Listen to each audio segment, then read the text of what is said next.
नमस्कार, स्वागत है आपका। आप देख रहे हैं सी न्यूज भारत। मैं हूं आपके साथ इशिता तिवारी। खबर गोंडा से है, जहां गोंडा जिले के इटिया थोक थाना क्षेत्र अंतर्गत भवानीपुर खुर्द ग्राम पंचायत के बंधु पूर्व में मृतक मंगल देव के परिवार से मुलाकात करने के लिए सिराथू से विधायक पल्लवी पटेल पहुंची थी, जहां उन्होंने पीड़ित परिजनों से मुलाकात करके शोक संवेदना व्यक्त की है। अपनी कई मांगों को लेकर पल्लवी पटेल जिले के अधिकारियों से वार्ता करना चाह रही थी, लेकिन 1.5 घंटे तक जब मौके पर कोई अधिकारी नहीं पहुंचा तो वह नाराज होकर गोंडा बलरामपुर हाईवे को जाम कर धरने पर बैठ गई। 200 से अधिक लोगों के साथ हाईवे पर बैठकर पल्लवी पटेल ने 3 घंटे तक हाईवे को जाम कर अपनी मांगों को लेकर के अड़ी रही। सूचना पर एसडीएम सदर अशोक कुमार गुप्ता द्वारा पल्लवी पटेल से वार्ता की गई। इसके बाद पल्लवी पटेल को प्रशासन द्वारा लिखित रूप से आश्वासन दिया गया, जिसके बाद पल्लवी पटेल ने अपना धरना समाप्त किया है। जिला प्रशासन ने लिखित रूप में पीड़ित परिवार को सरकारी आवास उपलब्ध कराने का आश्वासन दिया। पल्लवी पटेल के धरना प्रदर्शन के मद्देनजर सीओ सदर, एसडीएम सदर, इटिया थोक, खरगुपुर, धानेपुर 3 थानों की पुलिस फोर्स मौके पर मौजूद रही। वही मीडिया से बात करते हुए पल्लवी पटेल ने कहा कि प्रशासन ने मजबूर किया था कि जनता आकर के सड़क पर धरना पर बैठे। 15 वर्षीय बच्चे की हत्या की गई थी। इस मामले में प्रशासन द्वारा की जा रही कार्रवाई काफी निराशाजनक है। 24 घंटे पहले हमने सूचना दी थी, प्रशासन ने क्या कार्रवाई की उसे मुझे और परिवार को बताया जाए, लेकिन यहां पर कोई सक्षम अधिकारी उपस्थित नहीं थे। 2 घंटे तक हमने इंतजार किया, इसके बाद मैं गांव के लोगों के साथ आकर के सड़क पर बैठ गई।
डीएम प्रतिनिधि के तौर पर एसडीएम ने लिखित रूप से आश्वासन दिया है, जिसमें आर्थिक सहायता अधिकतम रेड क्रॉस सोसाइटी के माध्यम से दिलाया जाएगा।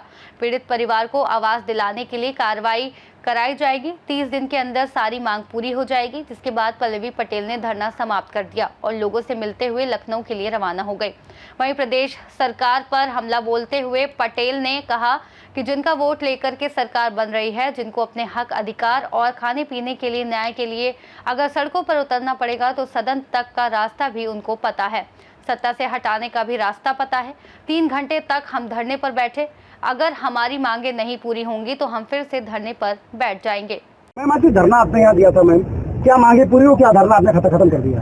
अरे भाई, ये बात मत कहिए कि हमने धरना दिया था। प्रशासन ने मजबूर किया था कि जनता सड़क पे निकल के आए। क्या और इसलिए आई थी कि इटिया थोक थाना क्षेत्र में जो 15 साल के बच्चे मंगलदेव वर्मा को दिन दहाड़ी गोली मारकर हत्या कर दी गई थी, उसके सापेक्ष पुलिस और जो प्रशासन की कार्रवाई पीड़ित परिवार के लिए रही, वो बहुत ही निराशाजनक थी। यहाँ 24 घंटे का एक नोटिस देने के बाद, सूचना देने के बाद हम पीड़ित परिवार से मिलने आए थे और सिर्फ इतना चाहते थे कि प्रशासन ने क्या कार्रवाई करी है, जो भी उनके अधिकार क्षेत्र में है, उससे हमको बताया जाए, अवगत कराया जाए। लेकिन यहाँ पर सक्षम अधिकारी उपस्थित नहीं थे।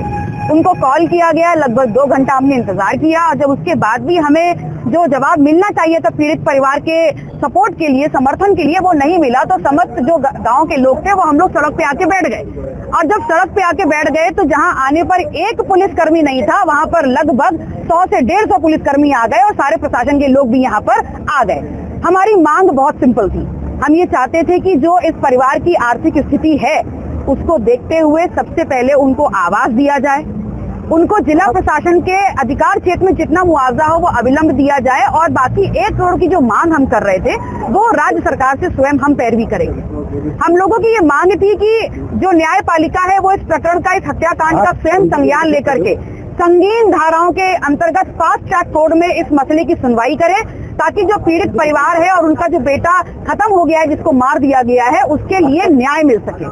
इतनी बात ही जिसको लेकर के हम उतरे सड़कों पे और निश्चित तौर पर यहाँ डीएम साहब के प्रतिनिधित्व के तौर पर एसडीएम साहब उपलब्ध हुए और उन्होंने ये लिखित तौर पर परिवार को एक पत्र दिया है और जिसमें लिखा हुआ है कि आज 11/10/2025 को सहायता उपलब्ध कराई जाएगी निम्न अनुसार। नंबर 1, आर्थिक सहायता अधिकतम दिलाया जाएगा रेड क्रॉस सोसाइटी के द्वारा और आवास दिलाए जाने हेतु कार्रवाई कराई जाएगी। उक्त सहायता 30 दिन के अंदर परिवार को उपलब्ध करा दी जाएगी। न्याय पाने के लिए इतना संघर्ष क्यों करना पड़ा?